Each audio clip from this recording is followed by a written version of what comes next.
Hi everyone, welcome to the ZamChat podcast.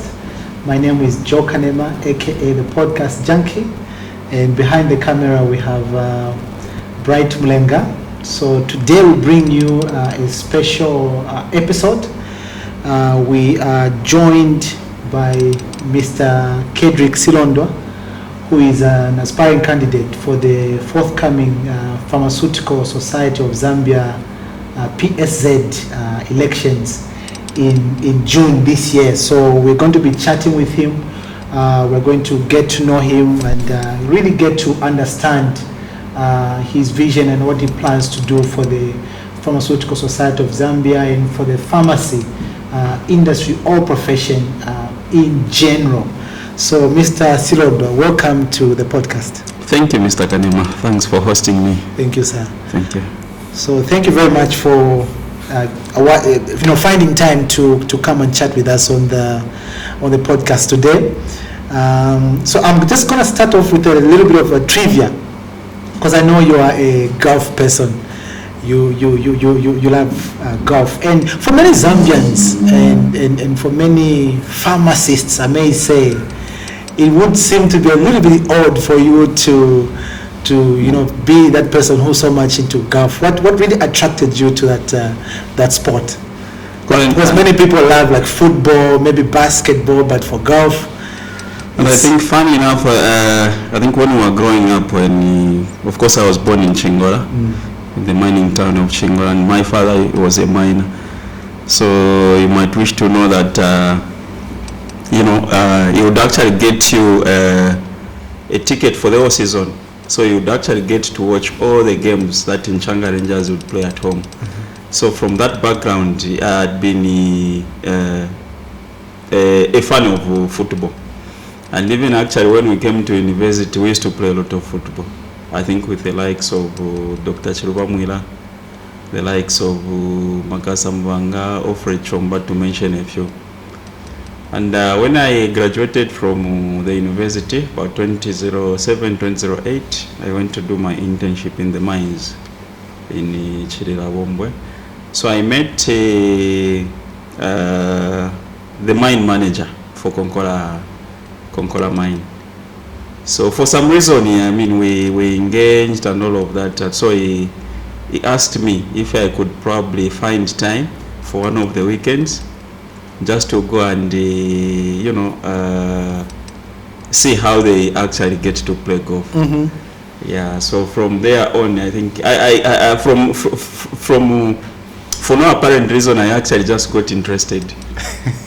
I got so much interested in it, and fast forward where I am now, it looks like now to some extent I'm now addicted to playing the game. Yeah. It actually helps me also to relax. Mm-hmm. Out of the busy schedule of the week and all of that. So it's therapeutic to me now. It's therapeutic. Yes. Like any other sport. According to you, who's the greatest golfer of all time?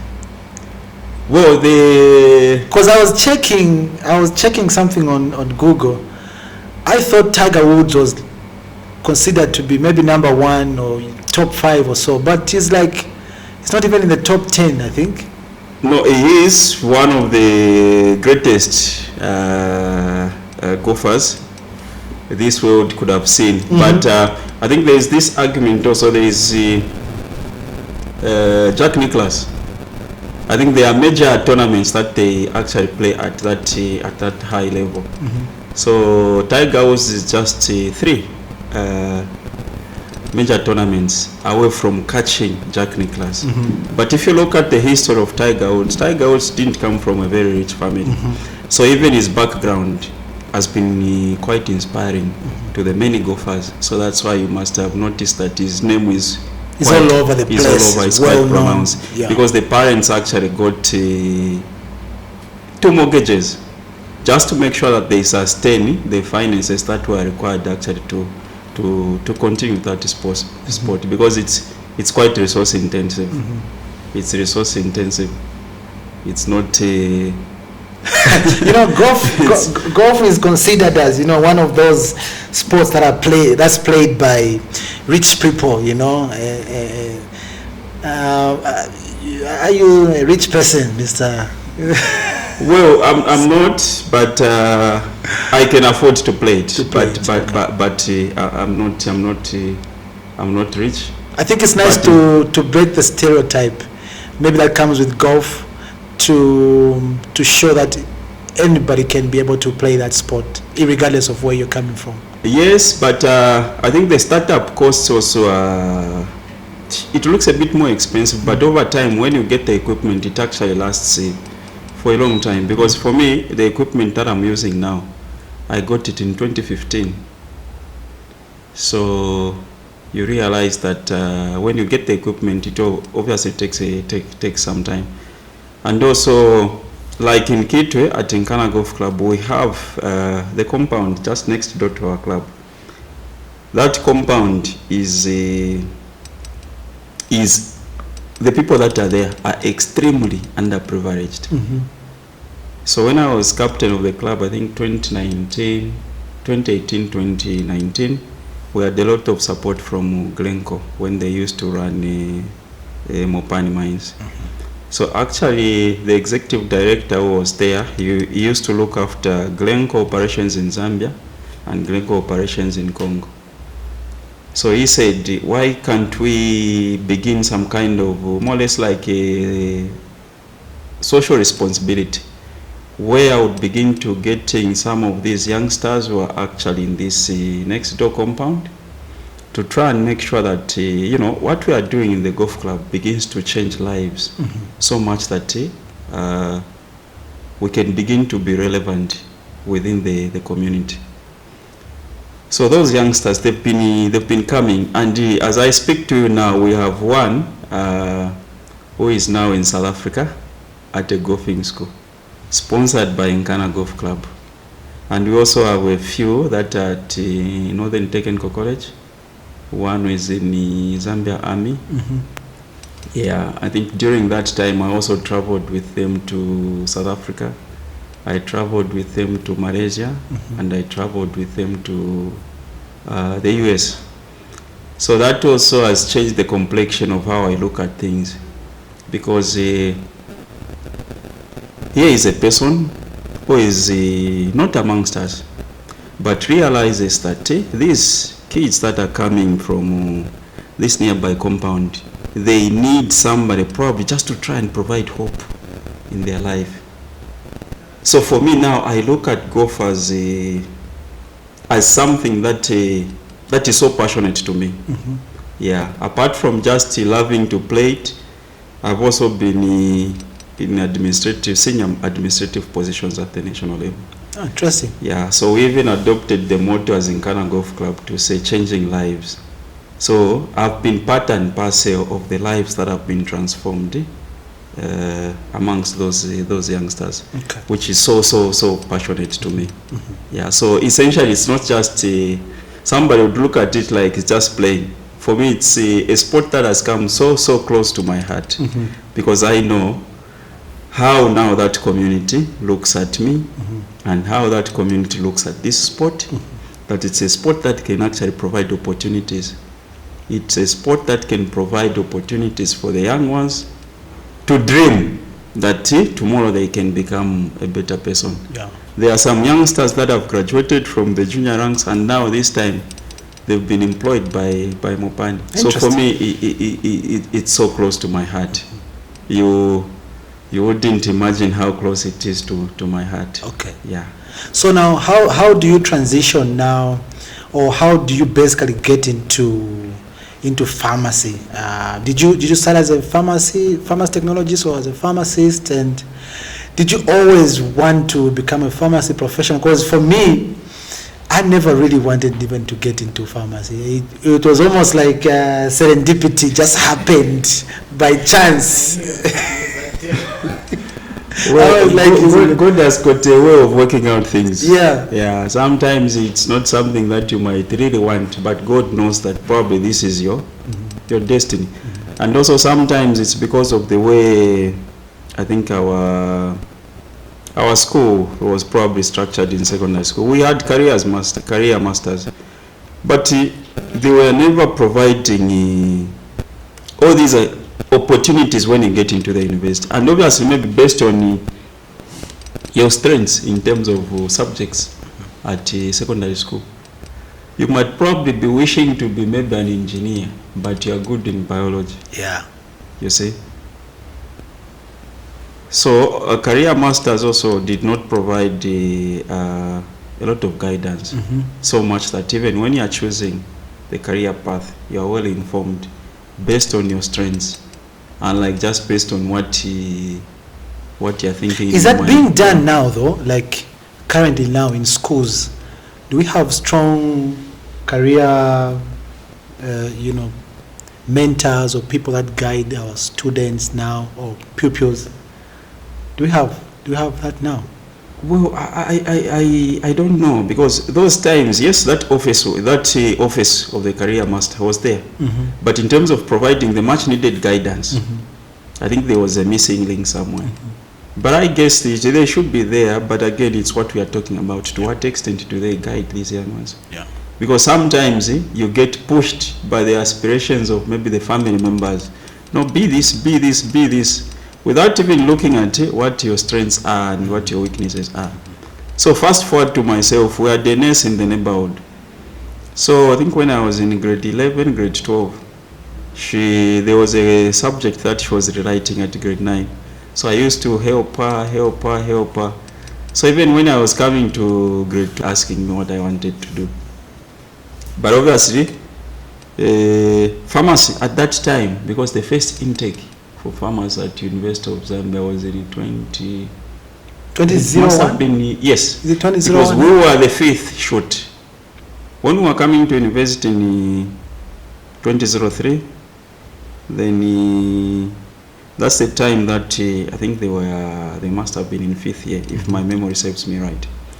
So, and they were just 8 people in class, and they were not direct from the University of Zambia. Okay. Yes. So the second intake, we were in 4th year when we were in 1st year. Even that group, I think they were not sure from natural sciences. But when the group, I think the 3rd group, those are the ones that were actually from main campus. So it's a profession that was relatively new in this country. So even where to get most of this information, we never had. We could just maybe get maybe most of the information when you come to university. Now when you begin to look, I want to go to stream A. What courses are in stream A? You find that there is these that are tailored towards chemistry and biology. So from there now you find that there is medicine, there is pharmacy and all of that. And they are given 3 choices. Obviously, the first one you put, say medicine, the second one maybe pharmacy or whatever it is. Then based the first on one has always been medicine, huh? Yes. So based on the points that you get, then you say, okay, let me pursue this career. But God has got a way of, I think, doing things. So sometimes you realize that where you are is actually the best for you, and you don't look back. Yeah. So that's how you found yourself in the... Yes, because pharmacy, because after discussions with this nurse who was nearby, so I said, okay, either medicine or pharmacy, I don't mind. So medicine was my first choice, then pharmacy was my second choice. So I got into pharmacy, and here I am. I don't think I've regretted Yeah, me too. I haven't regretted anything. I don't regret actually being a farmer, although it happened by chance. So looking back at your career now as a pharmacist, because you've mentioned you're one of the earliest people that were trained in Zambia as a pharmacist. What are some of the challenges that you faced along the way as a pharmacist, and how have you come across those challenges or come above those challenges?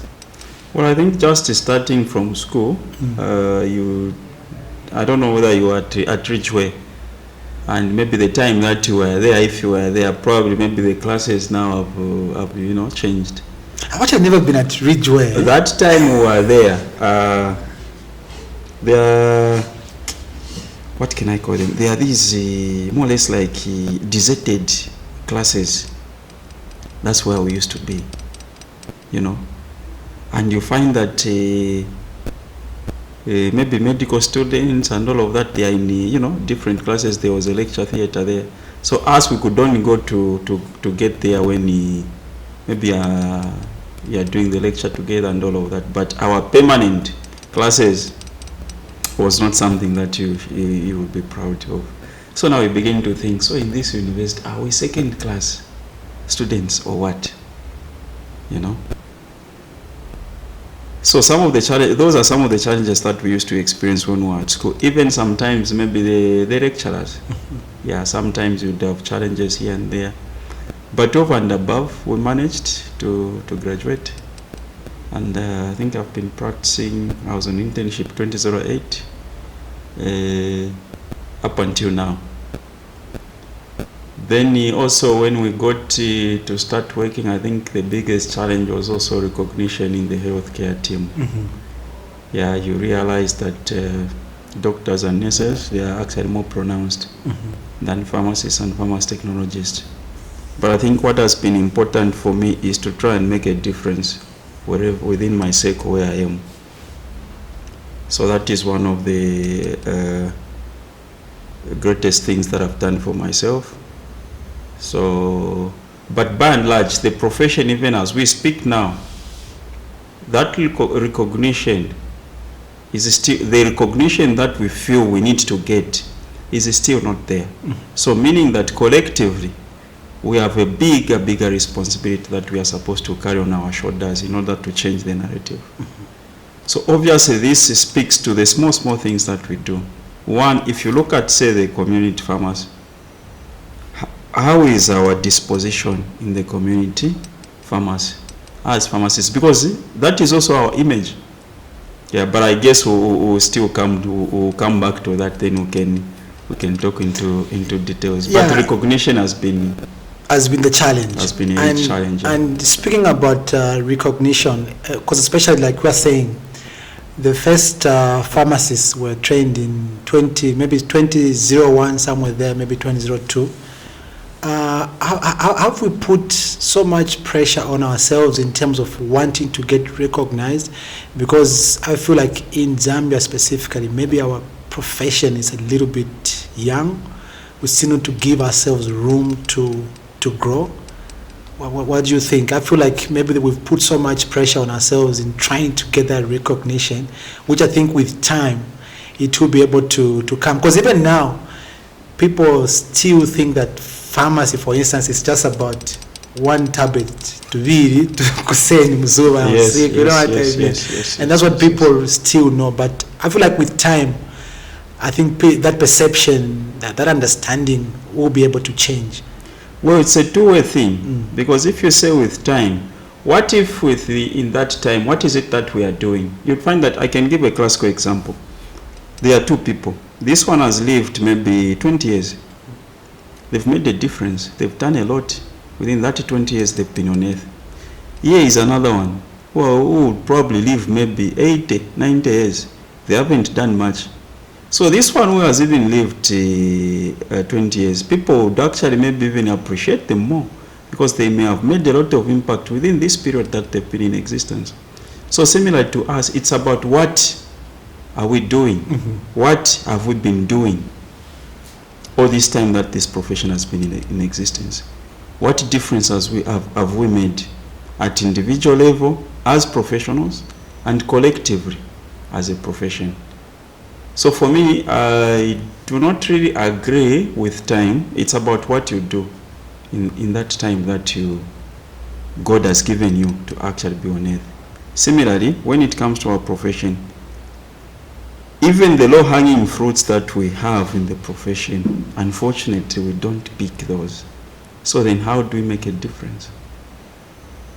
Would you say up to where we are now with the pharmacy profession in this country, in Zambia, have we made significant strides towards that recognition that we're talking about? Have we done enough? or there's still so much that we can do? Well, for me, I don't think we've done enough. I think where we have done a lot is on the numbers that we've seen over time. But trust me, even the systems were even stronger before, because before we had the Pharmacy and Poisons Act, which was tighter. We had the Pharmaceutical Act, which was after repealing the Pharmacy and Poisons Act in 2004, we had the Pharmaceutical Act.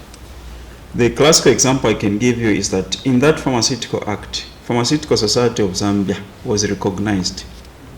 Because the way it was is that a pharmaceutical regulatory authority, in consultation with Pharmaceutical Society of Zambia, shall set standards for the practice of pharmacy in Zambia. Fast forward, we have the Zammsa Act. Zammsa Act, it doesn't recognize Pharmaceutical Society of Zambia anywhere. So you realize that the systems have been becoming weaker and weaker, but meanwhile numbers are becoming more, which is supposed to be the other way around. As we get to have more numbers, systems are supposed to be tighter, so much that the profession can have a grip on the pharmaceutical service in the country. Then like that, you begin to command the much needed respect in the healthcare team as well as in the community. For me, that's my opinion on that. Mm-hmm. Yeah. So, I think we've touched on the recognition part as an industry, or as a pharmaceutical industry in this country, in Zambia. So coming to where you are now, as I mentioned earlier, you are a presidential aspirant for the forthcoming Pharmaceutical Society of Zambia elections to be held in June. So basically, what would you say is the reason why you feel like now is a time for you to stand and try to lead the profession as the president of the PSZ? Well, I think I've been around long enough to have understood how the pharmaceutical landscape has evolved over time. I started attending AGMs in 2004 up until now. So all these developments in the profession have been part and parcel of all these things that have been happening with regards to legislation for pharmacy, with regards to governing ourselves, and what has been some of the low-hanging fruits that we could have picked when, and what is it that we can actually look at now. So for me, I look at the pharmaceutical industry in Zambia. You look at, first of all, the statutory institutions that we have. We now have Zammsa. Some time back, Zammsa was medical stores. The procuring part of medical medicines was with Ministry of Health. Medical stores was merely storing and distributing. So, Pharmaceutical Society of Zambia actually started agitating, because we wanted, the challenges that were there were that maybe what Ministry of Health probably might be procuring might be at variance with what maybe institutions need, and so on and so forth. We have now this Zammsa Act. So with this Zammsa Act, how strategic is this institution to our practice? To what extent do we blow the pharmaceutical spirit, the professional spirit, in what we wish to see at Zammsa? So for me, I envision a system at Zammsa. If you look at, say, Pharmaceutical Society of Zambia and the committees that it has set out, there is no committee that is actually aligned to the operations of Zammsa. As big as Zammsa is, as influential as Zammsa is, we do not have a committee dedicated to that. So for me, I look at the scenario where I would probably need to have a committee. Obviously, the composition of that committee should be selected based on the skill sets of the different pharmacists and pharmacy technologists that we have, so much that that committee anchors the operations of Zammsa on behalf of the profession. Then essentially, the chairperson of this committee will have to be the board chair. Sorry, we have to represent the profession on behalf of the board. Because when they are deliberating in this committee on behalf of the profession, these are experts that maybe are well vested with public health or supply chain and so on and so forth. So that even selection should be cut across so much. They are discussing the issues that are relevant to the profession, as well as the issues that should strategically move Zammsa forward.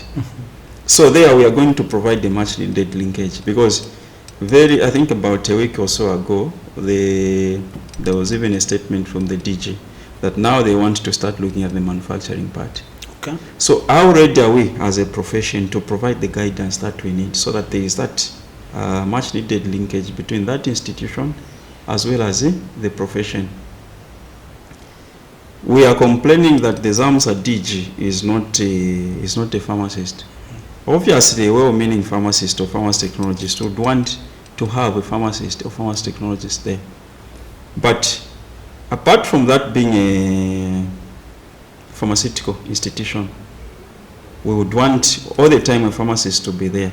But we also need to begin to look at what other skill sets are required to go with that strategic position of the DG. So much that we begin to look at even management, administration, and so on and so forth. Because at the moment, that position is open. They've put other qualifications. So if you become so critical about it, you realize that that position, we lost it when Zammsa Act was being implemented, because that's a point when it was opened up. So even as we cry today, we are crying for that which we did not do a few years back. I hold a different view regarding Zammsa, or even and I know maybe many people may say otherwise, but my view is that as pharmacists or as pharmacy professionals, we should diversify. Not just merely ending on the B farm, but we should start looking at other things that we can do to support the B farm that we have, such that, because I think I saw there was an advert recently that was for Zammsa. Yes. And there were some positions there that there was, I think, they were different, but pharmacists were not there. And I saw people complain. But my thinking is that if, let's say, the position they're looking for is for a project manager, and you have a pharmacist who's done project management, then you suit that position. But I think the problem that we have is, as pharmacists, we are not diversifying enough. We're just ending at the B farm, but then you want to get the DG position for a big institution as Zammsa. Even as much as you are a pharmacist, I think it requires more than that. I don't know, that's the thought that I have. It's essentially the spirit in which actually I'm also bringing out these points. You need to look at what are the relevant skill sets. Yes, you've got this minimum qualification, which is B farm.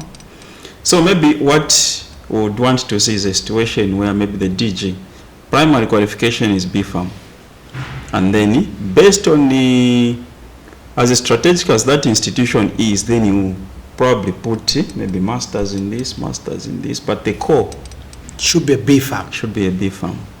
So much that should now begin to speak to these different qualifications that we need to acquire. Because that, apart from you having a B farm, that is also is a technical part of it and there's a management part of it. So you actually need to understand both. The technical aspect, which you need to have, because even in the mines, some time back, if you are not a mining engineer or a metallurgist, you could not be the general manager of a division. That's the way it was. Okay. So that's the way it was under ZCCM. But over time, it has changed. Things have changed. You might find that somebody who is the CEO maybe is an electrical engineer. But if you look at the mining industry, it's more of actually producing copper and all these minerals and all of that. So one would argue to say we need who? A mining engineer or a metallurgist, because they understand the core function of that institution. But this time, they are not so strict with that. Perhaps maybe it's the way things are moving and all of that. As long as maybe you have a technical person at mining and all of that. Maybe similarly, if we come to Zammsa, you might realize that even at that high top management level, there is a position which was created recently. Mm-hmm. Yeah, so we have 2 pharmacists who are at senior management level. Yeah, so perhaps others would argue to say, no, we still have these 2 pharmacists at senior management level. Therefore, it may not matter so much, even if the DG has got these different qualifications. But so, as much as we are pushing that we need to have a pharmacist there, we need to build our case nicely so that we look at all these fundamental elements that are required to manage that particular institution. But I would wish to see a situation where primary qualification should be a pharmacist. Yeah, I like what you touched on when you talk of, for instance, manufacturing. For instance, in the pharmaceutical industry, especially in Zambia, we don't have so many, plants that are manufacturing drugs. Very few, if you know. So, what does a KEDRICK SILONDWA led PSZ look like in terms of fostering or in terms of pushing for local manufacturing in this country? Well, I think on that one we've got no option. I think if you remember last year, the head of state launched the EU Zambia Pharmaceutical Manufacturing Initiative at Mulungushi Conference Center. So actually, as a profession, we should have built momentum from there. We have one of our own, who is actually a consultant under European Union, is in charge of talent identification for Southern Africa. This is a resource that we have not utilized so much in the profession. So what I would have loved to see is a situation where just after probably the president launched that particular initiative, we could have followed through with maybe a similar topic even at the AGM, so that we actually build momentum. Mm-hmm. Because now we have the theme this year, which seems to be somewhat at variance with the environment. Because now probably the focus would be so much on the drought. Yes, it is a good thing, but we should also be looking at the times. So for me, I would wish to look at the skill sets that we have within the profession. Come up with probably a committee if that is possible, and then this committee needs to anchor all the activities of pharmaceutical manufacturing in Zambia. Because at the end of the day, what we want to see is that we want Mr. Kanema, you and me, to probably in future, it may not be you and me, but you know the context in which I'm speaking. Yes. So much that we begin to own these manufacturing plants. Because it's also got an economic benefit. It lessens capital flight. We are always complaining about dollar going up. Why? It's because we are an import-oriented country rather than export-oriented. Mm-hmm. So that in itself also has got an economic benefits. So as a profession, to what extent are we actually even advising government on what this initiative seeks to sort out some of the economic challenges that we have? On that one, we haven't done much as a profession. Mm-hmm. Perhaps we could have done something, but we haven't done much. At this point in time, we need to even have probably a document, more or less like outlining what we wish to see as a profession. We are not short of people within the profession that can actually guide that process.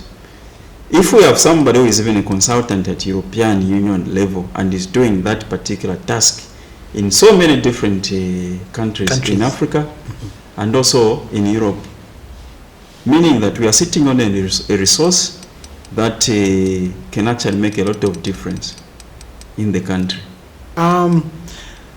There is something, at the heart of every pharmacy professional in Zambia at the moment, and I'm itching right now, to talk about that topic. Is the issue that has to do with self-regulation. Yes. I think when it comes to self-regulation, because we've had this issue spoken about so many times, but where is PSZ in regarding the self-regulation? Where are we as a profession, and what does the future look like in terms of self-regulation? And as you come in, if you are indeed voted in by the pharmaceutical community in this country, what are you going to do regarding self-regulation? Well, if you look at, I think it must be, I think, over 5 years now, when Parliament made some recommendation with regards to regulation of the products, as well as regulating the practice itself. So in that particular report, there were recommendations that were done, except that we did not follow through, because circumstances or conditions at that time might have been favorable for us to follow through and probably get this. There are no arguments two ways about it. We need it, but also it's about the times.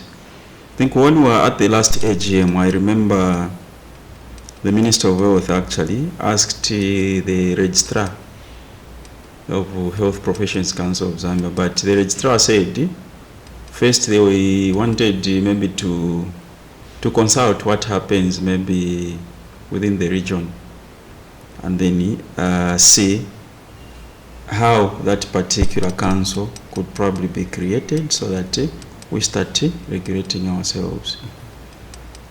But if what I'm hearing is correct, then it might be a very difficult task to realize, because the Health Professions Act, I think it's supposed to be repealed, and I think that has reached an advanced stage.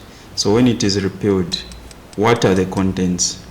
And how do we now reconcile the recommendations of Parliament 4 or 5 years ago with regards to what has the development that is going to be at Health Professions Council of Zambia? But obviously that is not to say that we are not going to pursue it. Mm-hmm. We need to pursue it, but like I've said, it's the circumstances under which we are pursuing this particular requirement. Because again, if we have to regulate ourselves, we also need to be wary of the fact that Parliament will need to be appropriating resources towards that particular cause. So again, you begin to look at maybe based on the resource envelope for the government, is it something that they will outrightly say, yes, pharmacists, go and regulate yourselves? Or if you argued it out from the point of maybe as Zammsa comes up for review, is it something that we can probably look at to try and maybe create a directorate there, so much that we begin to be regulated under that directorate, under Zammsa. Trust me, the conditions will never be 100% for us to regulate ourselves. But the best is if we start and then we are improving upon that as we go. So those are some of the dynamics that we need to be aware of and see now which direction is making it more favorable for you to actually move, as long as you achieve self-regulation. So for a pharmacist or a pharmacy technologist who's watching this podcast right now, who's thinking about self-regulation, if I'm sure they'll love to ask this question is, if you are voted in as a PSZ president, is self-regulation something that we may see either under the HPCZ or either under Zammsa?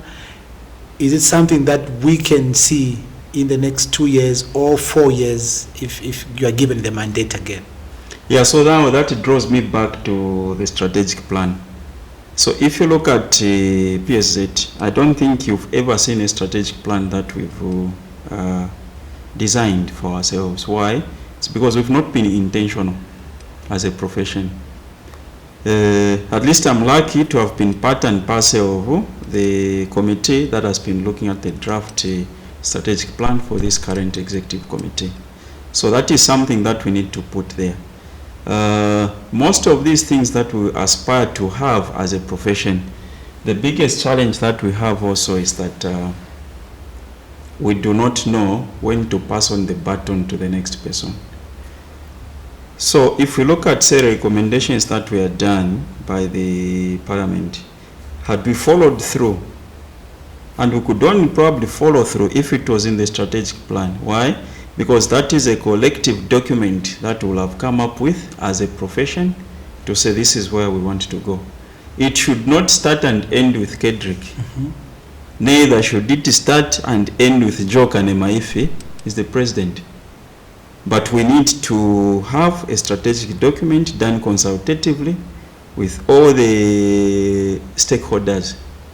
So much that I live today, this other person should be able to follow that which the profession has said we want to go. Because essentially, it forms like an accountability tool, which you can actually hold the leadership accountable to say, no, here we said this, but why are we going this direction? Here we said this, but why are we going this direction?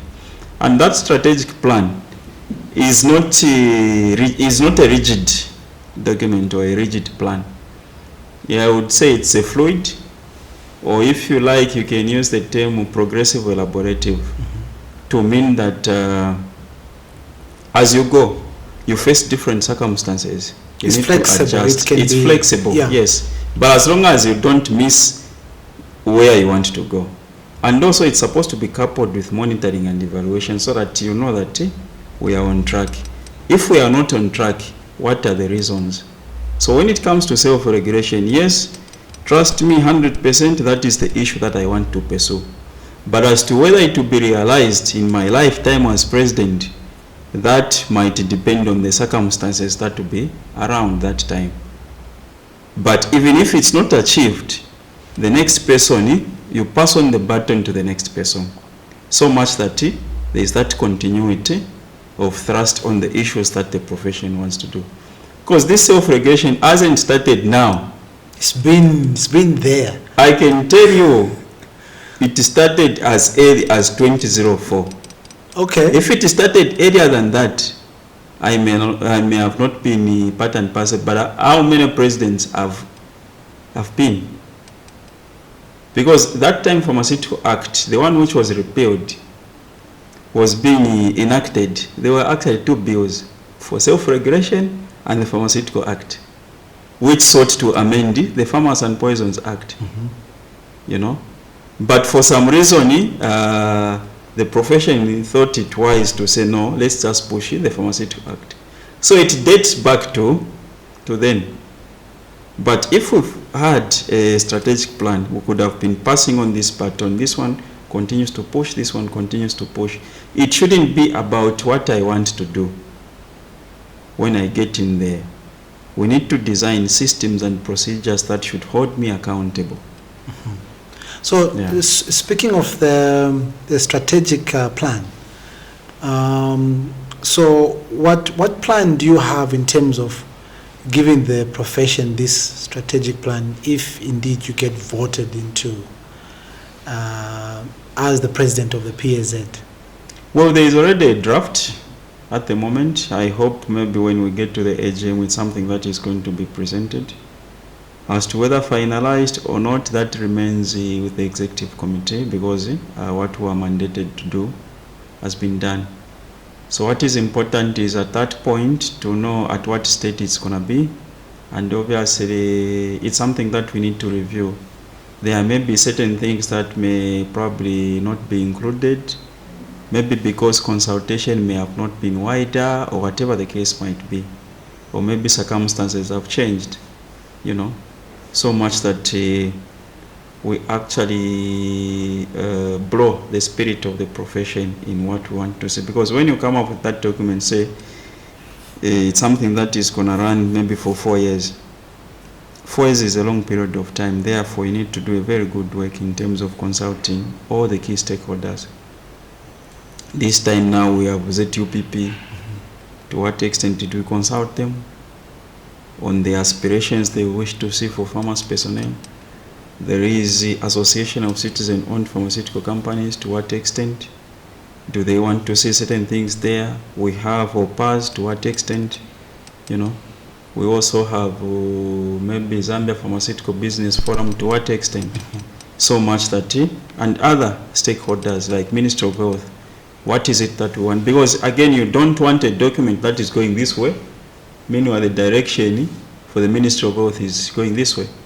There's also this now, I think they must have been revising the national drug policy. So all those documents needs to be married so that it's speaking the same language somewhere, somehow. Because the national drug policy is what gave birth to farmers training in Zambia, of the national drug policy of 1999. So we've spoken about the strategic plan.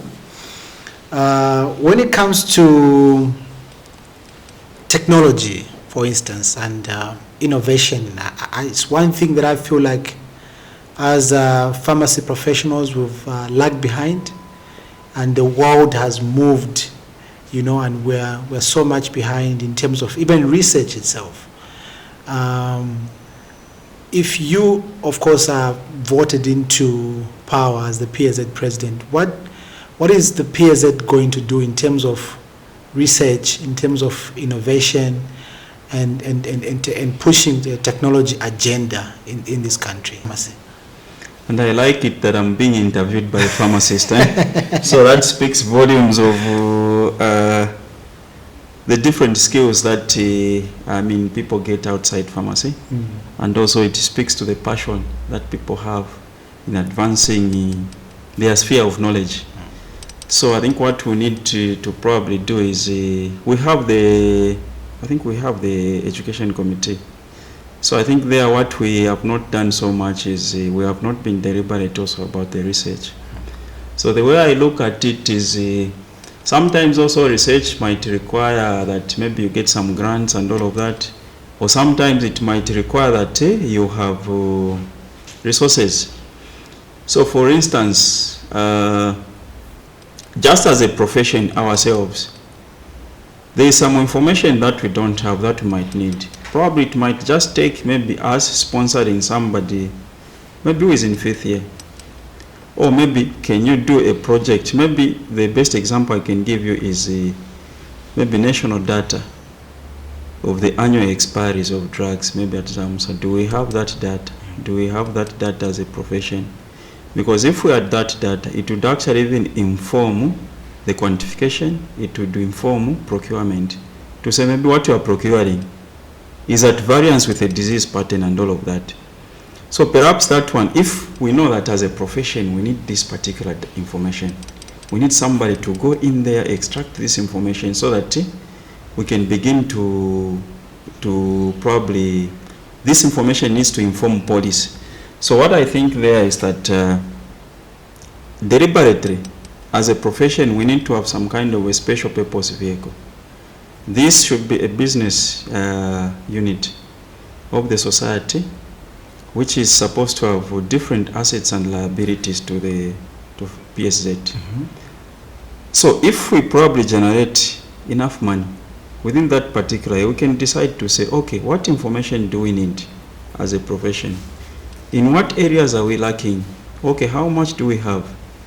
And you identify people that are probably interested in those particular fields where you need information as a profession, that which would probably even inform other stakeholders.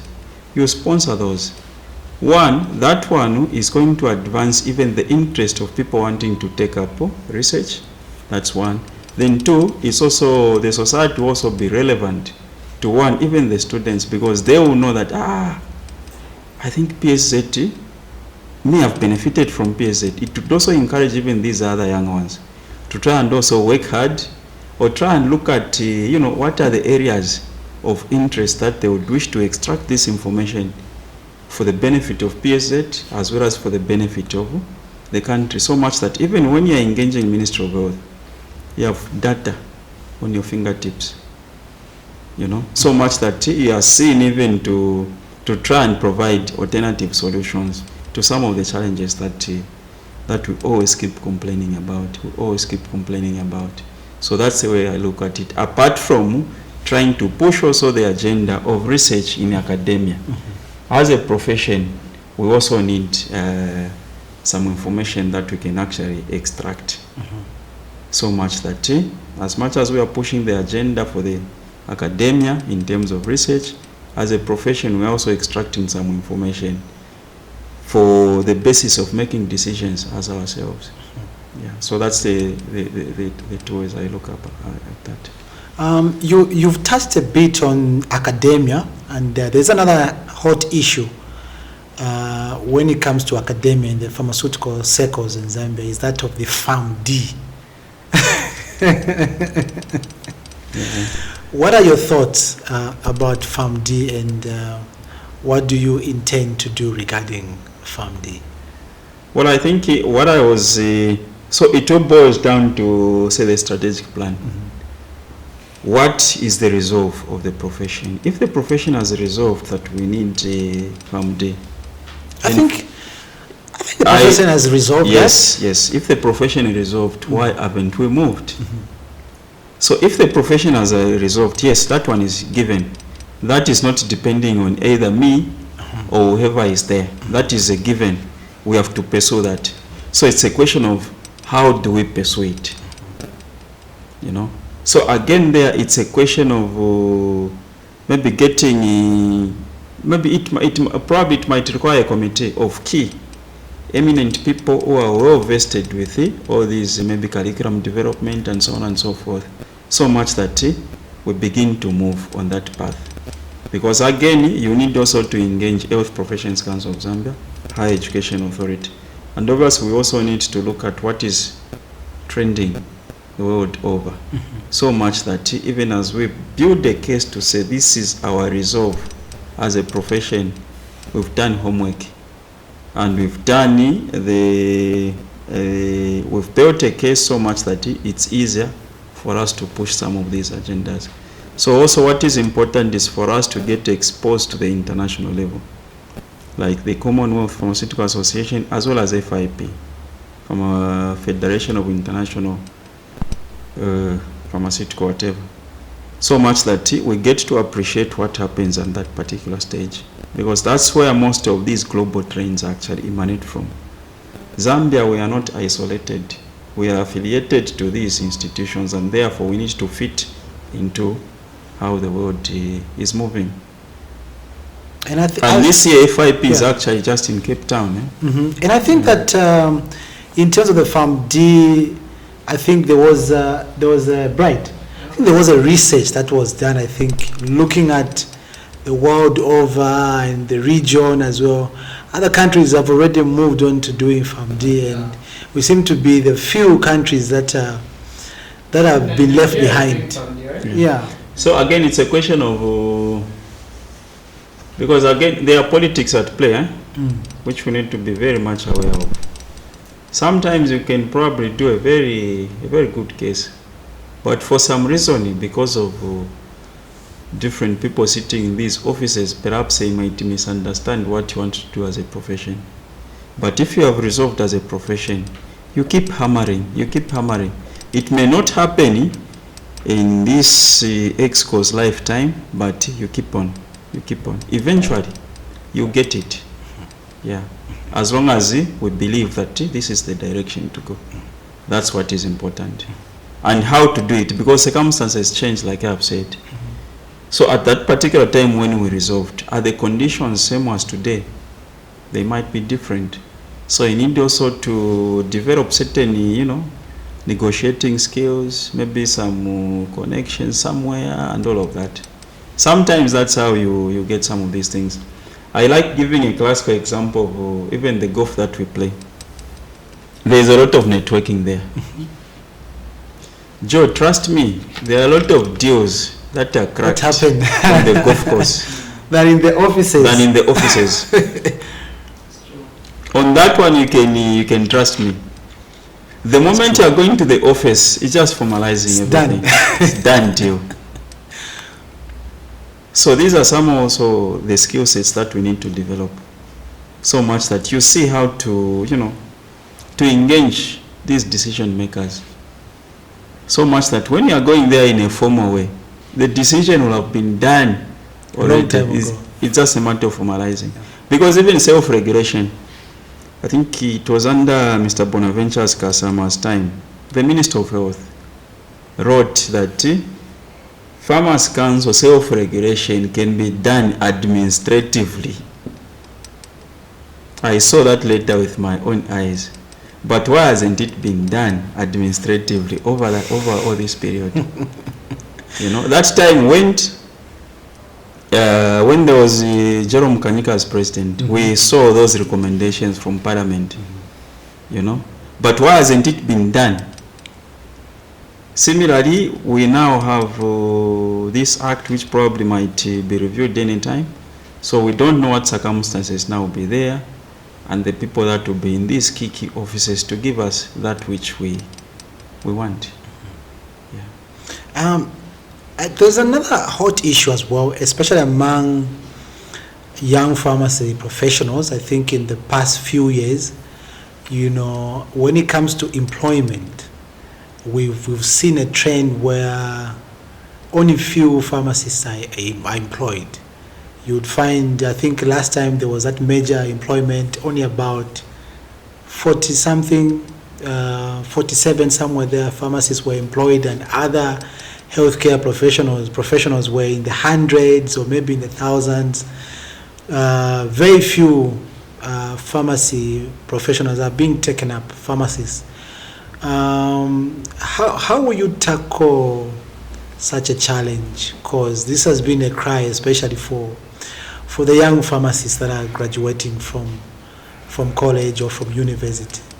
Yeah, I think that's a problem that we've lived with for a very long time, not just about now, but I think absorption or uptake in the Ministry of Health. Maybe that time that we were graduating, perhaps we were relatively fewer, and it looked like the ministry could absorb everyone. But over time, we've seen a trend where, like you're saying, the numbers have gone down and all of that. I remember, I think in 2017, there was a job evaluation that was done. I think the biggest challenge that we have also there is that the job description of a pharmacist and pharmacy technologist, they look essentially the same. So meaning that if you are looking at it from the employer's perspective, the employer would want to get maybe the same output at a relatively cheaper cost. Which is the pharmtech? Relatively see a lot more numbers for pharmtechs as compared to pharmacies. So Ministry of Health, yes, there are not two ways about it. We need to continue advocating for more numbers to be created.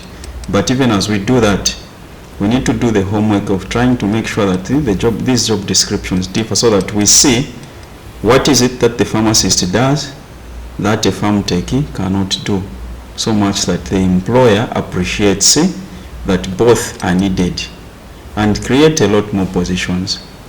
And then what we can probably do, in my own thinking, is that if you look at UTH, that time that we were graduating, there was only one pharmacy. That just meant pharmacy day. Now this time you might realize that even UTH has been broken down into, I don't know whether it's 3 or 4 hospitals, and you have now pharmacists in all these different units on the ward and all of that. So perhaps we can look at this structure that UTH has and try and replicate it maybe at these teaching hospitals. You have maybe Livingstone, you have Kitwe teaching, you have even Ndola, and maybe even other general hospitals where interns go. That can also try and absorb a lot more numbers. And then we also need to look at this decentralization policy. To what extent is Ministry of Local Government now going to absorb our own people? So much that we continue to push. Because at the end of the day, the service gets compromised. If we know that here there is supposed to be a pharmacist or pharmtech, but there is none, there is a different person.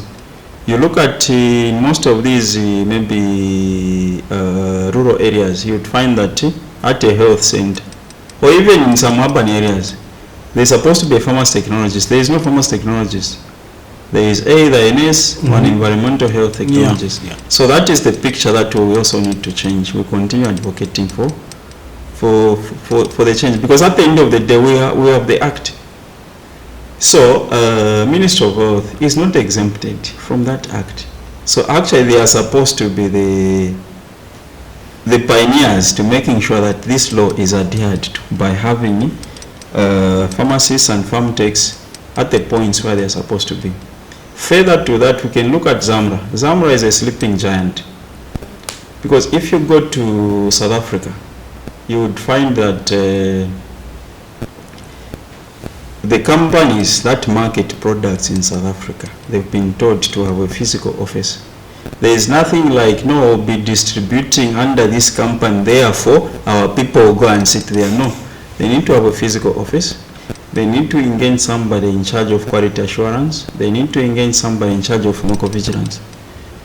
So now, if we, for argument's sake, we say, okay, let's borrow what probably South Africa is doing, and then we say, okay, we need, even the person who is marketing should maybe have a minimum of a diploma in pharmacy. These companies that we have in Zambia, how many employment opportunities are we going to create for farm techs? A lot, yeah. Quite a lot. Quite a lot, yeah. And then if we say, okay, further to that, we need somebody in charge of pharmacovigilance, should be either a farm tech or a pharmacist, whichever standard we can come up with. And then the one in charge of quality should also be a pharmacist or farm tech, depending on what we can come up with. How many jobs are we going to create? So as much as we are pushing for government to absorb a lot of people, we are also trying to see that we are also trying to provide alternative solutions to the government. Because trust me, government is not going to manage to absorb everyone at the rate that pharmacists and pharmacy technologists are being trained. But we need to begin to think outside the box. Those are some of the low-hanging fruits that we can look at just by merely looking at the regulations at Zammsa. So that's why I was saying that Zammsa also, to what extent do we blow the professional spirit in what we want to see? So you might realize that we can actually have a lot of employment opportunities. And even when it comes to say wholesale or retail, we could probably say for a retail to open, we need the license for a pharmacist and a license for a farm tech. How many employment opportunities are we going to create? But we've not been deliberate about some of these things, and also get open-minded and appreciate what is being done in some other jurisdictions, that which we can do here. You know, so much that we see that a lot of our people actually get employed. So that is the context in which I'm looking at employment. Interesting. Yeah. So bringing it, you know, to like in-house in terms of PSZ. PSZ has got you know, affiliate associations such as HOPAS, you know, different student unions. There's a ZUPP. If you are, you know, voted into power as the PSZ president, how would you, you know, collaborate and work together with these different affiliate associations such as HOPAS, you know, different student bodies, ZUPP and others, to try and strengthen them? Because I believe if you have those associations that are strong, we are strong as an entire association and as an entire profession. Yeah, so like I said when I was talking about the strategic plan, so those are the key stakeholders that you need to identify, so that you understand what their constitutions are, as well as their strategic plan, whether written or not written. What is it that they envision to do? Then how does that fit in the context of our strategic plan as a society, as well as in the constitution, so much that what they are doing is not at variance with what you are trying to propagate as a society. So the key is also to create working relations with all the key stakeholders. Apart from that, we have key stakeholders like Zammsa, Zambia, Health Professions Council, Ministry of Health, and other NGOs and institutions that also provide some element of pharmaceutical service. So it's actually a holistic approach that we are supposed to take to make sure that we get what the profession deserves. Yes. There has been another, thorny issue in the PSZ. It's regarding the funeral policy. Many people think that the PSZ should come up with a funeral policy for its members, other than not going in groups or maybe asking people to contribute something whenever there's a bereavement. So do we expect a funeral policy from your PSZ-led leadership? Or if so, when? Well, that is also one of the low-hanging fruits. Because maybe to give you some example is like where I'm coming from, in the golfing circles. When I was captain at Tinkana Golf Club, we have these people that carry our bags when you're playing. We call them KDs. So what used to happen so much is that when they've got one of their owners died and all of that, they would actually begin now to ask money from the players, the members and whatnot. So when I became captain, I introduced this what we call KEDRICK Foundation. So this is a pool of funds where whenever you go to play, because we pay, I think at Tinkana we pay about 200 kwacha whenever you want to play. So out of that 200 kwacha, we got, that time I was there, it was just 5 kwacha. So that 5 kwacha became a KEDRICK, it was going towards the KEDRICK Foundation money. So now from 2019 up until now, because this time now we are paying about 20 kwacha. So that fund has grown so much that if we lose a KEDRICK today, and now because that time they were not even registered. So once we introduced that particular facility, we started registering them and we've got records of them. And they actually became a bit more responsible because they knew that the club is also there for us. So this time, if a KEDRICK dies there, we would actually provide a decent coffin, would provide some money towards the funeral expenses for that period, and also other things that are required towards sending off that particular individual, because we understand that the KEDRICK is part and parcel of us, in as much as they are not members. So similarly, this funeral policy, it started way back, as early as I think 2009, 2010. We used to call it benevolent fund. So this time there are a lot of insurance companies with a lot of policies. So what we can probably do is, okay, membership, maybe if it's 200 kwacha or 300 or whatever the amount, we actually engage these insurance companies to give us different policies that are available. Depending on maybe what I want, I can probably even pay maybe 100 kwacha if I want even my family to be covered, because that money is PSZ to collect on behalf of this insurance company, which we've made an agreement with. It goes to this insurance company, so much that if for some reason I've got a bereavement and I'm under this policy, all PSZ needs to do is to write a letter to this insurance company. The insurance company takes it up. We need to be deliberate about setting standards as a profession. In as much as, yes, we can contribute, how many of us knew Joe? We contribute. But again, the risk that one carries is that you are a pharmacist or you are a farm tech. If you are not known by many people, as senior as you might be, people might contribute very little money, and it doesn't send a good signal. So we need to set a standard. So it's across the board, regardless of who the person is or whether they are known or not known, right? This one, as long as I've paid 100 kwacha towards my cover, I'm covered. And then these contributions, based on how we knew somebody and all of that, might probably even continue. I know that is an emotional part of things that I cannot say anything about it. It's about how we feel about somebody. But we need to set a standard. Because those are some of the things that would actually add value to even how people look at us as a profession. Unless we are deliberate about it, nobody will give us the value that we feel we don't have. I can also take this opportunity to probably even look at maybe the NEMA packages. The NEMA packages, we've not attached our intellectual property. We've not. If Panadol is 1 kwacha in the benefits package, NEMA will just give me 1 kwacha. But if you go to nurses, they've got I think there is nursing charge.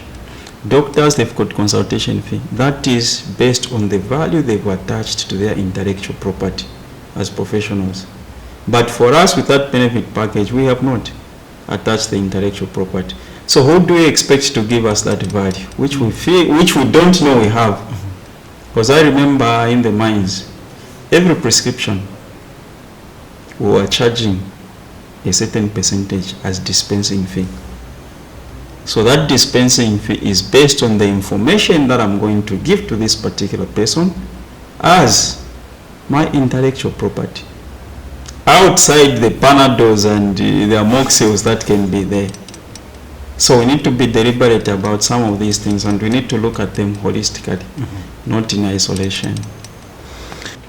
All right. So as we try to bring this to a close, in terms of PSZ in general,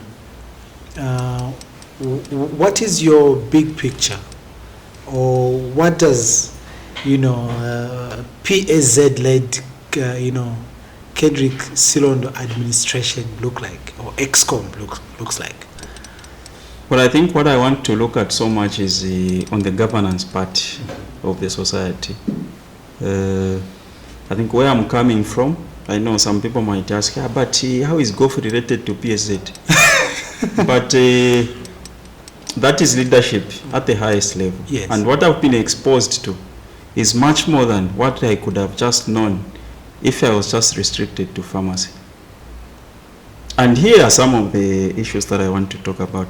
When I'm talking about governance, I'm literally talking about, as a society, we do not have a board of trustees. What is the role of board of trustees? They actually hold the assets and properties of an institution in trust on behalf of the beneficiaries. So who are the beneficiaries of the society? It's the members.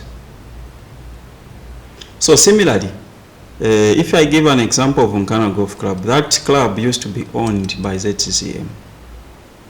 So that time when the government sold the mines and all of that, that club was given to the members, who is us. So now we needed to look at the process of making sure that that club is registered so that the property is secure. So when I was captain in 2018-2019, I was actually at the core of initiating the registration of Nkana Golf Club as a trustee. And as I speak to you now, because of understanding that you may not finish what you have started, you need to pass on the baton. The club was registered actually this year as Nkana Golf Club Trust, but the process started a long time ago. So now, similarly, when it comes to PSZ, these trustees, there is a process in which we are supposed to come up with trustees. You need to look at the profile of each one of them, and then you go to the AGM. You've got to read the profile of each one of them, because members have got to vote as to whether they agree this person can be entrusted with the assets and properties of the society or not. So once you do that, then the appointment of the trustees is by the Minister of Lands under the Land and Perpetual Succession Act. That, I think, should be Cap 186. So these trustees, none of them is supposed to be part of the council. because you want to provide now checks and balances. Mm-hmm. So much that if I'm aggrieved as a member, I feel the executive committee is not running the affairs of the society in good faith, as much as I expect I've got a right to write to the trustees, because none of the executive committee members sits in the trustees, and they are the ones by law mandated to look at the welfare of this institution. Unlike the council executive committee is part of the council. So to what extent is this council going to be independent in making decisions? So that is the biggest problem. I don't know whether you've attended the last 2 AGMs where I've actually been asking about the same. So in the constitution, we realize that we have introduced the trustees, but it's limited to when PSZ is winding up, which is a very, very big mistake. The roles and responsibilities of trustees do not start and end when an institution is winding up. Even when you ask, like the title deeds for a farmer's house, in whose names is it? Mm-hmm. I don't know if you were at the AGM. I asked this question. People were at pains to explain why. It's because this structure is not there. Okay. You get it? So that is one of the biggest things that we need to do to secure the assets and properties of the society. Because if now we are thinking about even having a business unit for the society, we need to make sure that our governance systems and structures are very much accountable. So much that if Mr. Kanema, you are aggrieved, the constitution should provide for the procedure on how you are supposed to hold the leadership accountable. That is one of them. Then 2, I think the one that I've touched about is even the special purpose vehicle. That one also is very key to PSZ, because at the moment we are more dependent on well wishers. If these people do not sponsor, the AGM cannot go on. So now that also compromises with regards to the time that we need to have to discuss our own issues that we are complaining about year in, year out. You find that Thursday we have scientific sessions, which is good. Friday we have scientific sessions. Friday we have very little time to discuss what happens at Zammsa, to discuss what happens in academia, to discuss what happens at HPCZ. But these are the issues that we complain about throughout the year. And they would actually even shape our practice. So now imagine we have this special purpose vehicle, we raise quite some good money. This year we might even say, okay, pharmacist, you pay 2,000. Farm tech, you pay 1,500. It would actually even encourage a lot more people, because now the society is irrelevant to the members, because this time there is this couch of the we-they attitude, where people feel, I mean, does PSZ even exist? Belongs to them. It belongs, yes, that we-they culture. And also you can say, okay, this year, I think we are going to reduce on the number of presentations because we've got so many issues, unresolved issues. So we want to have enough time to discuss our issues. Therefore, this year, we are going to finance the AGM.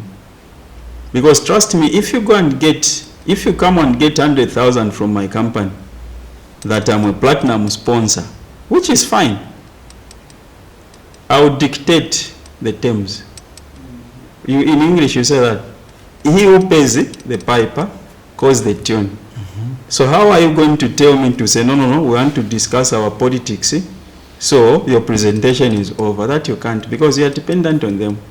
But if you are independent, even the industry begins to look at the society differently. But we cannot do this if we are deliberate about it. Then the other aspect on governance is, I look at a scenario where these committees, like the Continuing Education Committee, is aligned to HPCZ, so much that obviously the selection of the people here, you need to look at the skill sets, so much that the chairperson of this committee sits on the council.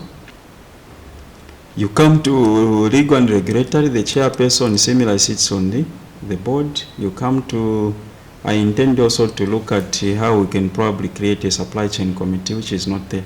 to anchor the activities of Zammsa. And the chairperson essentially sits on the board, so much that it's going to provide that much needed linkage between the profession and the institutions. So this issue of trustees, I've been at the center of it from the other sphere of life. Therefore, I'm well vested with the process and all of that. You come to fundraising. That time when I was captain, we hosted 2 Zambia Opens. We raised $1.6 million because we wanted to put the club on a self-sustainability path.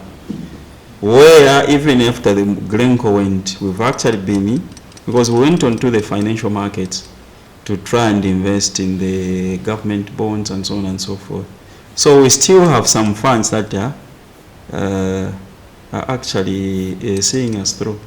Interesting. So you realize that it's a question of not looking at this exposure in isolation. It should be in the context of what experience and the exposure has this person gotten. At this time, what kind of leadership do we need? Because trust me, if I was just a pharmacist without this particular exposure at this level, I don't think I would have understood to the extent that I have, because I've been at the center of it. Interesting.